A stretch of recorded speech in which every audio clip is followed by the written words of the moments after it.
గత కొద్ది రోజులుగా రాష్ట్రంలో జరుగుతున్నటువంటి పరిస్థితులు రాజకీయంగా మారుతున్నటువంటి పరిస్థితులు కూడా గమనిస్తే ఈ రాష్ట్ర ప్రజలకి తేట తెల్లమవుతుంది. చంద్రబాబు నాయుడు గారు చెవులో పూలు పెడుతున్నారని, చంద్రబాబు నాయుడు గారు చెవులో పూలు పెడతారనే విమర్శ మొదటి నుంచి ఉన్నా కూడా మరి సుప్రీంకోర్టు తేట తెల్లం చేసేంత వరకు రాష్ట్ర ప్రజలకు అర్థం కావడం లే. మరి ఈ రాష్ట్ర ప్రజలు అమాయకులో లేదా చంద్రబాబు మేనేజ్మెంట్ స్కిల్స్ మహా గొప్పవో కానీ ఎన్నికలకు పూర్వము ఏదైతే చంద్రబాబు పంది అన్నాడో అది ఈరోజు నంది అవుతుంది. ఎన్నికలకు పూర్వం ఏదైతే చంద్రబాబు ఆ రోజు నంది అన్నాడో ఈరోజు పంది అవుతాం. అందులో ఉదాహరణకి 4 విషయాలు మాట్లాడుకుందాం. మొట్టమొదటగా జగన్మోహన్ రెడ్డి గారిని గద్దె దించడానికి తెలుగుదేశం పార్టీకి ప్రధాన అస్త్రంగా పనిచేసింది land titling act. Land titling యాక్ట్లో జగన్ గారు కొత్తగా తీసుకొచ్చింది కానీ చేసుకొచ్చింది కానీ ఏం లేదు. చంద్రబాబు మిత్రమండలి అయినటువంటి బీజేపీ సహిత ఎన్డీఏ ప్రభుత్వము 2019-24 మధ్య ల్యాండ్ టైటిలింగ్ యాక్ట్ని 29 జిల్లాల్లో ల్యాండ్ టైటిలింగ్ యాక్ట్ని 29 జిల్లాల్లో కూడా ఇంప్లిమెంట్ చేస్తూ వచ్చింది. అది బాగా ఆ ల్యాండ్ టైటిలింగ్ యాక్ట్కి సంబంధించి రీసర్వే కార్యక్రమం బాగా కొనసాగించిన వారికి ఇన్సెంటివ్స్ ఇచ్చింది. అందులో భాగంగా ఆంధ్రప్రదేశ్ రాష్ట్రానికి 400 కోట్ల ఇన్సెంటివ్స్ ఇచ్చింది. 400 కోట్ల ఇన్సెంటివ్స్ ఇచ్చింది. ఇది ఈరోజు చంద్రబాబు ఉన్నటువంటి కూటమి ప్రభుత్వమే. ఆ రోజు కూడా కేంద్రంలో అధికారంలో ఉన్నింది, వాళ్ళే ఆ రోజు ఇన్సెంటివ్స్ ఇచ్చారు. మరి పవన్ కళ్యాణ్ గారు, ఈ మధ్య ఆయన పేరు పవన్ కమల్ హాసన్ అని కూడా అంటా ఉన్నారు. పవన్ కళ్యాణ్ గారు ఈ ల్యాండ్ టైటిలింగ్ యాక్ట్ గురించి ప్రత్యేకించి కోస్తాంధ్ర ప్రాంతంలో చాలా ఇది దుర్మార్గమైనటువంటి ఒక పథకంగా అభివర్ణించుకుంటూ వచ్చినారు. అంటే పాస్ పుస్తకాలపైన జగన్మోహన్ రెడ్డి గారి ఫోటో ఉంటుంది, అదేవిధంగా ఏదైతే సర్వే రాళ్లపైన జగన్మోహన్ రెడ్డి గారి ఫోటో ఉంటుంది. కాబట్టి ఈ భూములన్నీ జగన్మోహన్ రెడ్డి గారు ఆక్రమించుకుంటారు, ఈ భూములు మీవి కాదు, మీ భూములు మీవి కాదు, ప్రభుత్వానివే లేదా జగన్మోహన్ రెడ్డివే అనేసి ప్రచారం చేసుకుంటూ వచ్చారు. మరీ ముఖ్యంగా ఇంతటి దుర్మార్గమైనటువంటి ఈ ప్రభుత్వాన్ని కూలదోయాల ఈ ల్యాండ్ టైటిలింగ్ యాక్ట్ను మేము రాగానే రద్దు చేస్తామని ప్రచారం చేసుకుంటూ వచ్చారు. అంటే ప్రజలకి నరనరాల్లో కూడా అబద్ధాల్ని నిజంగా వర్ణించి ప్రచారం చేసి జగన్మోహన్ రెడ్డి గారి క్యారెక్టర్ అసాసినేషన్ చేసి వైఎస్ఆర్ కాంగ్రెస్ పార్టీ పలు విధాలుగా సంక్షేమ పథకాల ద్వారా కానీ అభివృద్ధి కార్యక్రమాల ద్వారా కానీ ఈ రాష్ట్రానికి ఎంతో మేలు చేస్తే ఆ మంచిని కూడా మర్చిపోయి ప్రజలు తెలుగుదేశం పార్టీకి ఓట్లు వేసే విధంగా అంత గొప్పగా విష ప్రచారం చేశారు. పవన్ కళ్యాణ్ గారు కావచ్చు, అచ్చెన్నాయుడు కావచ్చు, నారా లోకేష్ కావచ్చు, చంద్రబాబు నాయుడు గారు కావచ్చు. మరి ఇదే ల్యాండ్ టైటిలింగ్ యాక్ట్ను దీన్ని రిపీల్ చేస్తాము అనేసి తెలుగుదేశం ప్రభుత్వం ఏర్పడినాక, అంటే కూటమి ప్రభుత్వం ఏర్పడినాక 24లో శాసనసభలో బిల్లు ప్రవేశపెట్టినారు, repealing of land titling act అని. అంటే దీన్ని వాపస్ తీసుకోవాలని ఏకగ్రీవంగా తీర్మానం చేసినారు. పోనీ తీరా జరిగింది ఏంటంటే ఎక్కడ కూడా బీజేపీకి ఒక లేఖ కూడా రాయాలి చంద్రబాబు నాయుడు కానీ, పవన్ కళ్యాణ్ కానీ, ఈ ప్రభుత్వం కానీ ఈ ల్యాండ్ టైటిలింగ్ యాక్ట్ను దీన్ని రద్దుపరచండి, దేశవ్యాప్తంగా అమలు చేస్తూ ఉండేది కేంద్రంలో ఉన్నటువంటి బీజేపీ టీడీపీల కూటమి ప్రభుత్వమే. మరి ఈ రోజు కూడా అది కొనసాగుతూ ఉంది. మొన్న పెమ్మసాని చంద్రశేఖర్ గారు రాష్ట్రంలో ఇది జగన్ గారి హయాం నుంచే మొదలైంది. కేంద్రంలో 29 రాష్ట్రాల్లో కూడా ల్యాండ్ టైటిలింగ్ యాక్ట్ అమల్లోకి వచ్చింది 2022 నుంచి. మోడీ గారు తీసుకొచ్చారని మోడీ గారిని పొగిడి జగన్ గారి హయాంలోనే దీన్ని తీసుకొని వచ్చారు. రాష్ట్రంలో రీసర్వే పూర్తి అయిందని కూడా చెప్తూ ఇది దీనివల్ల రైతుల ఆస్తులకు భద్రత కల్పించేటువంటి చట్టంగా అభివర్ణించారు. నిజమే, 100 సంవత్సరాల క్రితం ఎప్పుడో బహుశా 1928లో అనుకుంటా బ్రిటిష్ ప్రభుత్వము సర్వే నిర్వహించి రైతుల యొక్క వివరాలు వారి స్వాధీనంలో, వారి అనుభవంలో, వారు హక్కుగా కలిగినటువంటి, వారికి వంశపారంపరంగా వారికి చెందినటువంటి భూముల వివరాలను పొందుపరుస్తూ ఒక రికార్డు తయారు చేశారు. దాని తర్వాత అనేక లావాదేవీలు జరిగాయి, అనేక రకాలుగా మార్పు చేర్పులు జరిగాయి. దాని తర్వాత 100 సంవత్సరాలుగా ఏ ప్రభుత్వం పట్టించుకోలే. గత 5 సంవత్సరాల్లో కేంద్ర ప్రభుత్వము ప్రత్యేకించి నీతి ఆయోగ్ ఇచ్చినటువంటి సూచనల మేరకు ల్యాండ్ టైటిలింగ్ యాక్ట్ దేశంలోని 29 రాష్ట్రాల్లో అమలైంది. అదేవిధంగా ఆంధ్రప్రదేశ్ రాష్ట్రంలో అమలైంది. మనకున్నటువంటి 15,000 సచివాలయాల ద్వారా, ప్రతి ఒక్క సచివాలయంలో ఉన్నటువంటి సర్వేయర్ల వ్యవస్థ ద్వారా ఈ ల్యాండ్ టైటిలింగ్ యాక్ట్ అద్భుతంగా, అతి వేగంగా ఆంధ్రప్రదేశ్ రాష్ట్రంలో దానికి సంబంధించినటువంటి రీసర్వే పూర్తి చేశారు. దీనికి కేంద్రం కితాబిచ్చింది. మరి దీన్నే భూములు కొట్టేసేటువంటి ఒక చట్టంగా, ఒక దుర్మార్గపు చర్యగా ఎన్నికలకు ముందు ప్రచారం చేసిన ఇదే పవన్ కళ్యాణ్, లోకేష్, చంద్రబాబు నాయుడే ఈరోజు దాన్ని శ్లాఘిస్తూ ఉన్నారు, పొగుడుతూ ఉన్నారు. ఇది మేము తెచ్చాం, మా కూటమి ప్రభుత్వం తెచ్చింది, మేము 100 సంవత్సరాల తర్వాత ఏ ప్రభుత్వం చేయండి మేము చేసామని. అంటే ప్రజల చెవిలో ఏమైనా పూలు పెట్టుకున్నారా చంద్రబాబు అని సందర్భంగా ప్రశ్నిస్తాను. నిజమే, ప్రజల చెవిలో పూలే పెట్టుకున్నారు. ప్రజల చెవిలో పూలు పెట్టారు మీరు చంద్రబాబు నాయుడు గారు. కాబట్టి ఎన్నికల్లో మీకు ప్రజలు ఓట్లు వేశారు. మరి అదేవిధంగా తిరుమల శ్రీ శ్రీ వెంకటేశ్వర స్వామి యొక్క పవిత్రమైనటువంటి ప్రసాదమైనటువంటి లడ్డూ మీద జరిగినటువంటి దుష్ప్రచారం, జగన్ గారు ఓడిపోగానే, అంటే చంద్రబాబు నాయుడు గారు ప్రభుత్వము వచ్చిన తర్వాత సూపర్ 6 హామీలు అమలు చేయలేదనో, ప్రజల్ని మోసం చేశారనో, ఆయన మేనిఫెస్టోను మాఫీ చేశారనో విమర్శలు వస్తున్నటువంటి తరుణంలో కరెంటు బిల్లులు ఇబ్బడి ముబ్బడిగా పెంచేసి 20,000 కోట్ల వసూలు చేశారనేటువంటి తరుణంలో, రాష్ట్రంలో ప్రజల నుండి వ్యతిరేకత వస్తున్నటువంటి తరుణంలో డైవర్షన్ గురించి తిరుపతి లడ్డూలో, పవిత్రమైనటువంటి తిరుపతి లడ్డూ ప్రసాదంలో జంతువుల కొవ్వు కలిపారు అని తెర మీదకి తీసుకొచ్చారు చంద్రబాబు నాయుడు గారు. చంద్రబాబు నాయుడు గారు నేరుగా విమర్శ చేశారు. ఎక్కడ కూడా దీన్ని ఇటువంటి ఆరోపణలు వచ్చినాయని కానీ, లేదా దీని మీద విచారణ చేస్తున్నామని కూడా కాదు, నేరుగా ఆరోపణ చేశారు. జగన్ గారిని ఉద్దేశించి మాట్లాడారు. దీన్ని మరికొంత ముందుకు తీసుకెళ్తే పవన్ కళ్యాణ్ గారు విజయవాడలో కనకదుర్గమ్మ గుడి మెట్లు కడుగుతూ తాను సనాతన ధర్మాన్ని పాటిస్తానని, ఇది అతిపెద్ద అపచారమని, ఈ దేశంలోని, ప్రపంచంలోని వెంకటరమణ స్వామి భక్తులందరూ కూడా దీన్ని ఖండించాలని, ఈ అపచారము జరిగింది కాబట్టి అందరూ కూడా సాయంత్రం పూట వెంకటరమణ స్వామి స్తోత్రాలు పఠించాలని అని హిందుత్వాన్ని జగన్ గారి ప్రభుత్వము కించపరిచే విధంగా, అవమానపరిచే విధంగా వ్యవహరించిందని మరి ఒకసారి క్యారెక్టర్ అసాసినేషన్ చేశారు. పైపెచ్చు ఇదే తిరుపతి లడ్డూను అయోధ్యకు రామ మందిరానికి పంపించారనేసి కూడా ఉత్తరాదిలో ఉన్న రామ భక్తులందరినీ కూడా టార్గెట్ చేస్తూ కూడా మాట్లాడారు. నేషనల్ మీడియా కూడా మాట్లాడారు. మరి అచ్చెన్నాయుడు లాంటి వాళ్ళు, లోకేష్ లాంటి వాళ్ళు, వీళ్ళందరూ మాట్లాడినారు. ప్రతి ఒక్క జిల్లాలోనూ తెలుగుదేశం పార్టీ వాళ్ళందరూ మాట్లాడినారు. ఆ రోజు సుప్రీంకోర్టులో దీనిపైన ఒక పిటిషన్ వేయడం జరిగింది. సుప్రీంకోర్టులో జడ్జిలు నేరుగా దీని మీద ఆర్గ్యుమెంట్స్ చేశారు.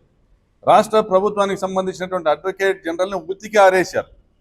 రాష్ట్ర ప్రభుత్వ ప్రతినిధి అయినటువంటి, నాకు తెలిసి సిద్ధార్థ లూద్రా అనే అడ్వకేట్ని కూడా ఆ రోజు ఉతికి ఆరేశారు. ఇది ఎంక్వైరీ దశలో ఉండగా మీరు ఇలా ఎలా ప్రచారం చేస్తారు? ఇది ఎమోషనల్ సబ్జెక్ట్. ఇది భారతదేశ ప్రజలు, యావత్ ప్రపంచంలో ఉన్న హిందువులందరికీ సంబంధించినటువంటి సెంటిమెంట్, ఎమోషన్కి సంబంధించినటువంటి విషయాన్ని దీన్ని రాజకీయానికి వాడతారని ఆ రోజే చివాట్లేశారు. మరి ఈరోజు సుప్రీంకోర్టు ఆదేశాల మేరకు ఎంక్వైరీ చేసినటువంటి సిబిఐ దీన్ని క్లీన్ చిట్ ఇచ్చింది. నేను క్లీన్ చిట్ ఇస్తే ఇదే పచ్చ మీడియా ఏదైతే భుజాన మోసినారో ఇటువంటి దుర్మార్గమైనటువంటి అపవాదుల్ని నిందల్ని జగన్ గారి పైన వేసేటువంటి కార్యక్రమంలో ముందరుండి నడిపించినారో వాళ్ళు ఈరోజు ఇది టాపిక్ అయిపోయిందని మాట్లాడుతూ ఉన్నారు. ఇది చర్చించాల్సినటువంటి అంశం కాదని మాట్లాడుతూ ఉన్నారు.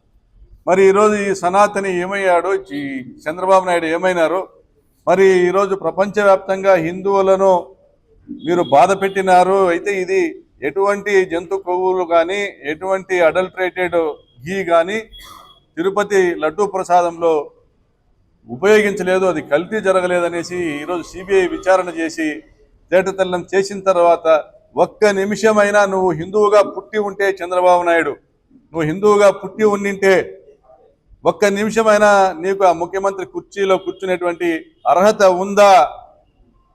ఇది చంద్రబాబు నాయుడు గారిని ప్రశ్నిస్తా ఉన్నాను సూటిగా. అదేవిధంగా దేశవ్యాప్తంగా ఉన్నటువంటి హిందూ సోదరులను ఆర్ఎస్ఎస్, బజరంగ దళ్, విశ్వ హిందూ పరిషత్తు, బీజేపీ పార్టీ వారిని మరి హిందుత్వాన్ని మా పేటెంట్ రైట్గా మేము ఓట్ల కోసం ఉపయోగించుకోవచ్చినటువంటి వారందరినీ కూడా, ఈ పవన్ కళ్యాణ్ లాంటి కుహానా మేధావులందరినీ కూడా ప్రశ్నిస్తా ఉన్నా, ఒక్క నిమిషమైనా చంద్రబాబు నాయుడు ఆ పదవిలో కూర్చునేదానికి అర్హత కలిగిన వ్యక్తి బహిరంగంగా క్షమాపణ చెప్పాలా లేదా? బహిరంగంగా క్షమాపణ చెప్పాలా లేదా? తిరుపతి వెంకటరమణ స్వామి పాదాల చెంత ఆయన కూర్చొని ఈ రాష్ట్ర ప్రజలకు, హిందూ జాతికి మొత్తానికి క్షమాపణ చెప్పాల్సిన అవసరం ఉందా లేదా అని ప్రశ్నిస్తా ఉన్నా.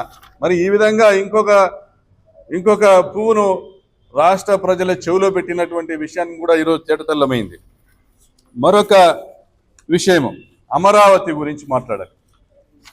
మొన్న రాయలసీమ లిఫ్ట్ ఇరిగేషన్కు సంబంధించి ఏదైతే జగన్ గారు తీసుకొచ్చినటువంటి ప్రాజెక్టు రాయలసీమ ప్రాంతంలో 10 లక్షల ఎకరాల ఆయకట్టుకు నీళ్ళు ఇచ్చేటువంటి ఎస్ఆర్బిసి, తెలుగంగ, గాలేరు నగరి, కేసీ కెనాళ్లకు సంబంధించినటువంటి ఆయకట్టుకు నీళ్ళు ఇవ్వడానికి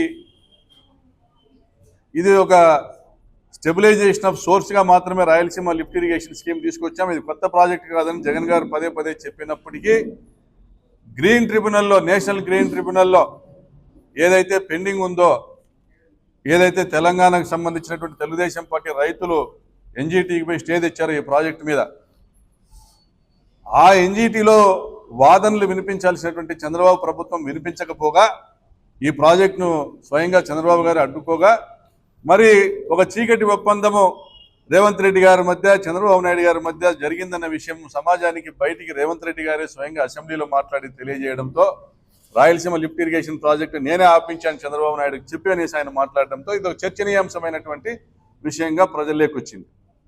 మరి ఈరోజు ఇటువంటి సందర్భంలో జగన్ గారు రాయలసీమ లిఫ్ట్ ఇరిగేషన్ యొక్క అవసరాల గురించి కూడా చర్చిస్తూ, రాయలసీమలో వెనుకబాటు తనాన్ని గురించి కూడా ఆయన ప్రశ్నిస్తూ అమరావతి గురించి కొన్ని వ్యాఖ్యలు చేశారు జగన్ గారు.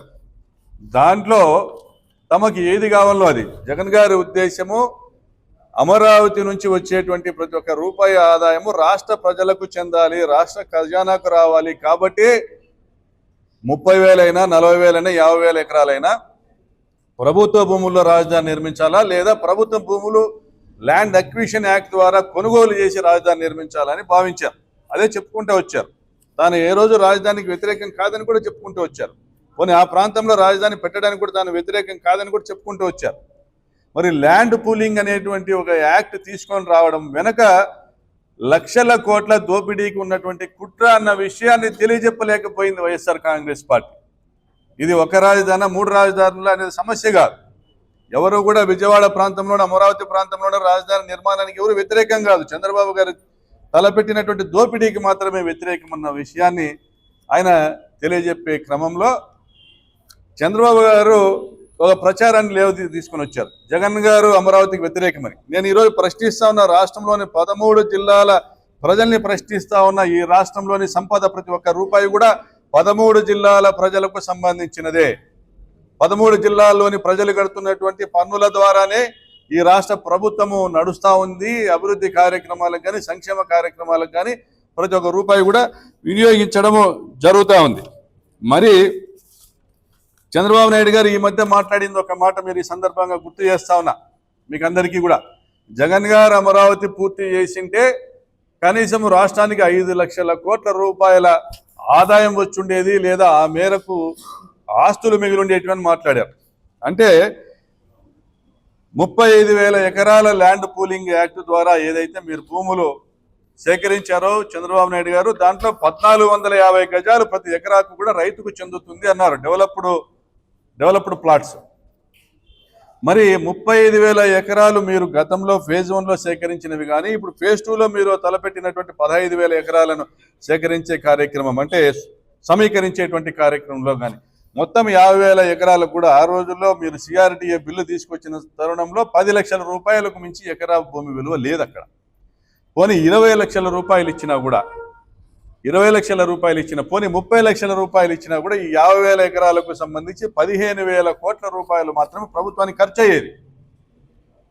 నిజంగా మీకు చిత్తశుద్ధి ఉంటే ఆ 15,000 కోట్ల రూపాయలు మీరు ఖర్చు పెట్టి 50,000 ఎకరాలను మీరు భూసేకరణ ద్వారా రైతులకు డబ్బు చెల్లించి ప్రభుత్వం కొనుగోలు చేసి ఉంటే ఈరోజు ఎకరానికి 2,800 గజాల చొప్పున, చంద్రబాబు నాయుడు గారు చెప్తున్నది గజం 1,00,000 రూపాయలు పలుకుతుంది, దాని గతంలో హైదరాబాద్లో చేశాను, ఇక్కడ రిప్లికేట్ చేస్తానని చెప్తున్నారు.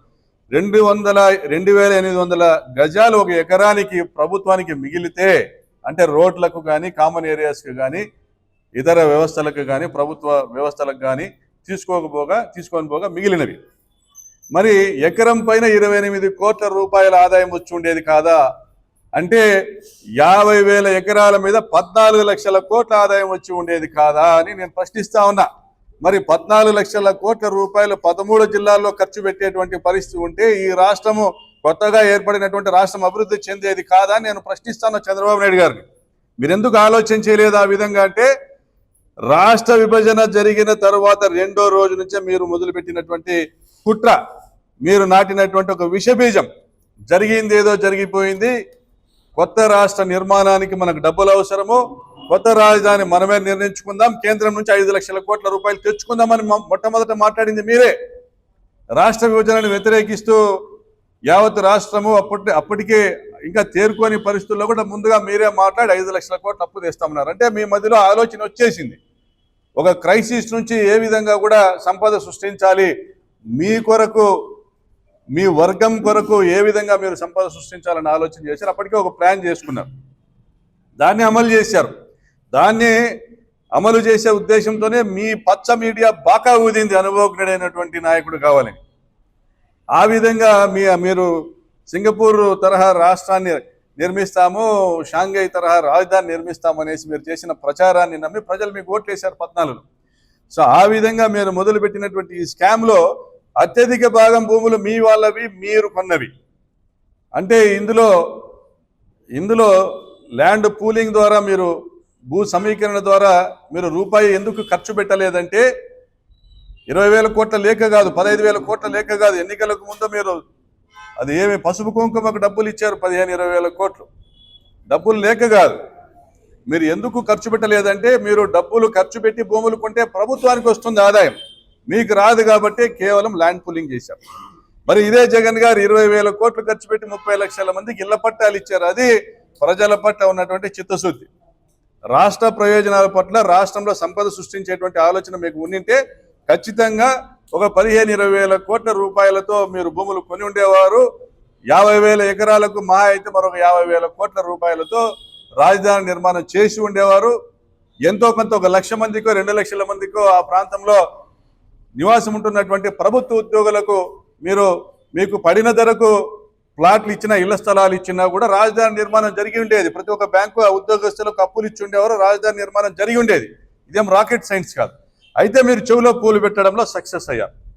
ఇది మీరు ఆంధ్ర రాష్ట్ర ప్రజలకు పెట్టినటువంటి 3వ చెవిలో పువ్వు. మరి చిట్ట చివరిగా రాయలసీమ ప్రాంత ప్రజలకు ఈ మధ్య మీరు పెట్టినటువంటి అతిపెద్ద పువ్వు ఉంది, గోదావరి బనకచెర్ల అనేసి. గోదావరి బనకచెర్ల ప్రాజెక్ట్ కడతాం 1,00,000 కోట్లతో, బొల్లపల్లిలో రిజర్వాయర్ నిర్మిస్తాము, ఆ రిజర్వాయర్లోంచి నీళ్లు రాయలసీమకి ఇస్తాము, శ్రీశైలం డ్యాంలో ఏదైతే నీళ్లు నిల్వ ఉంటాయో అవన్నీ తెలంగాణను వాడుకొని ఇస్తామని మీరును మీ నిమ్మల రామానాయుడు ఇద్దరు కూడా మాట్లాడడం జరిగింది. నిజంగా గోదావరి నుంచి నాగార్జున సాగర్ రైట్ కెనాల్ ద్వారా సోమశిలకు నీళ్లు ఇవ్వడానికి మాత్రమే మీరు 2019లో డిపిఆర్ చేసి పనులు మొదలు పెట్టారు. అదేవిధంగా వాటితో పాటు గుండ్రేవుల ప్రాజెక్టు కూడా డిపిఆర్ చేశారు, కానీ పనులు మొదలు పెట్టలేదు. ఎందుకంటే గుండ్రేవుల ప్రాజెక్టు ద్వారా లబ్ధి పొందేది రాయలసీమ ప్రాంతం కాబట్టి.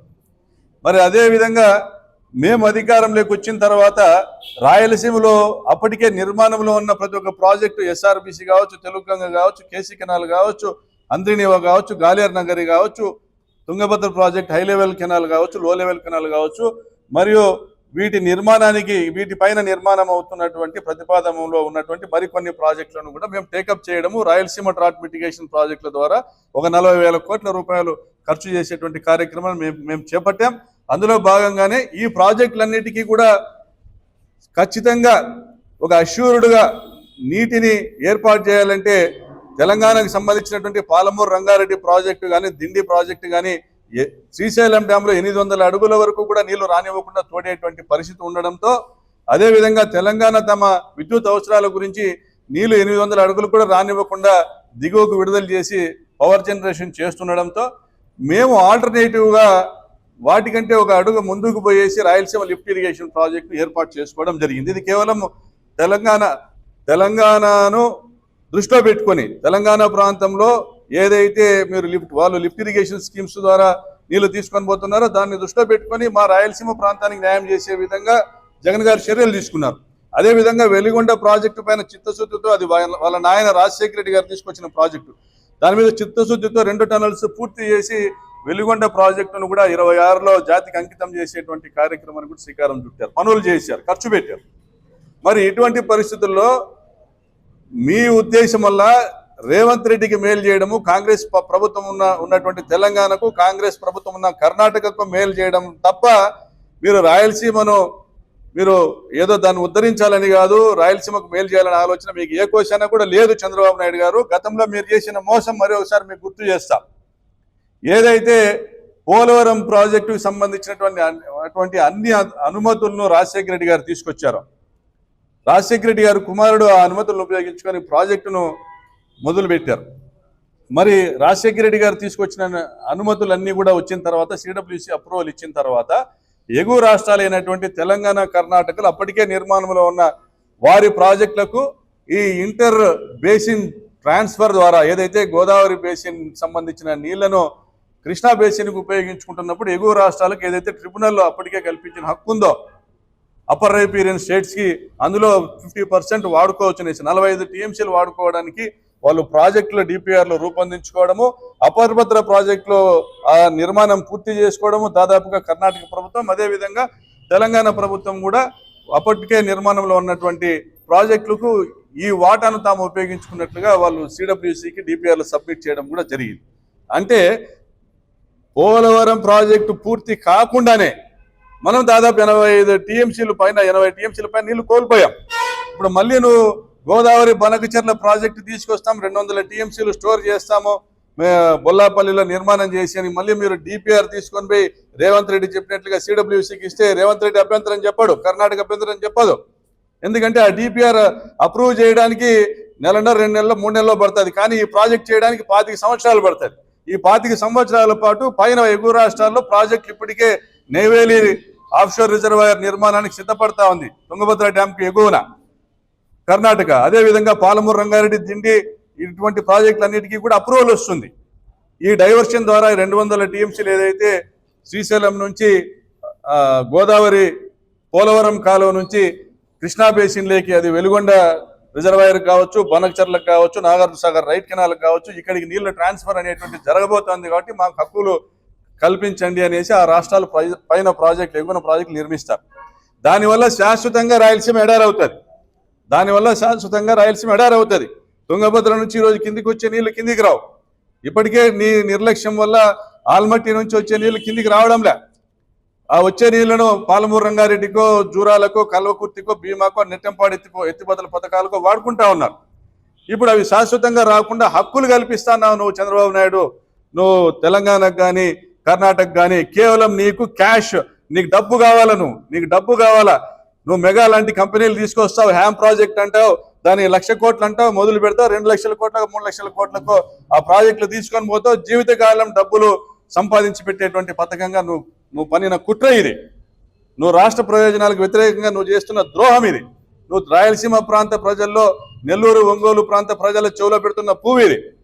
మరి ఇటువంటి దుర్మార్గుడైనటువంటి ఒక ముఖ్యమంత్రిని, వెంకటరమణ స్వామి యొక్క లడ్డు ప్రసాదాన్ని కూడా అపఖ్యాతిని తీసుకొచ్చినటువంటి ముఖ్యమంత్రిని వెంకటేశ్వర స్వామి క్షమించడు, హిందూ జాతి క్షమించదు, తెలుగు రాష్ట్ర ప్రజలు ఎవరు క్షమించరు. అతను రాజీనామా చేయాలని ఈ సందర్భంగా మేము డిమాండ్ చేస్తున్నాం. వైఎస్ఆర్ కాంగ్రెస్ పార్టీ జగన్మోహన్ రెడ్డి గారు రాయలసీమ ప్రాంతానికి కావచ్చు, శ్రీశైలం డ్యామ్ మీద ఉన్నటువంటి ప్రాజెక్టులకు కావచ్చు ఆయన చిత్తశుద్ధితో కట్టుబడి ఉన్నారు. కాబట్టి ఆయన హయాంలో ఈ గోదావరి బనకచెర్ల ప్రాజెక్ట్ డిపిఆర్ రూపొందించబడినా కూడా ఈ రాయలసీమ ప్రాంతంలోనూ, నెల్లూరు ఒంగోలు ప్రాంతంలో శ్రీశైలం డ్యామ్ మీద ఆధారపడిన, కృష్ణా తుంగభద్ర జలాల మీద ఆధారపడినటువంటి ప్రాజెక్టులు పూర్తి హక్కులు కలిగేంత వరకు కూడా ఈ ప్రాజెక్టు ఇప్పుడు నిర్మాణం చేయాల్సినటువంటి అవసరం లేదని పక్కన పెట్టడం జరిగింది. కానీ నువ్వు డబ్బుల కోసము, పక్క రాష్ట్రాలతో నీ స్నేహ సంబంధాలు, వ్యాపార సంబంధాల కోసము మా గొంతు నిలిమేటువంటి ప్రయత్నం చేస్తున్నావు. కాబట్టి చంద్రబాబు నాయుడు గారు ఏ విధంగా నీ దుర్మార్గపు వ్యవహారం అంతా కూడా ప్రజల దృష్టికి ఈరోజు వెంకటరమణ స్వామి తీసుకొచ్చాడో అదే విధంగా ప్రజలు కూడా నీ దుర్మార్గాన్ని, నీ దోపిడీ విధానాన్ని, నీ మోసాన్ని కూడా గమనించి నేను గద్దె దించే రోజు త్వరలో వస్తుందని ఈ సందర్భంగా హెచ్చరిస్తా ఉన్నాను.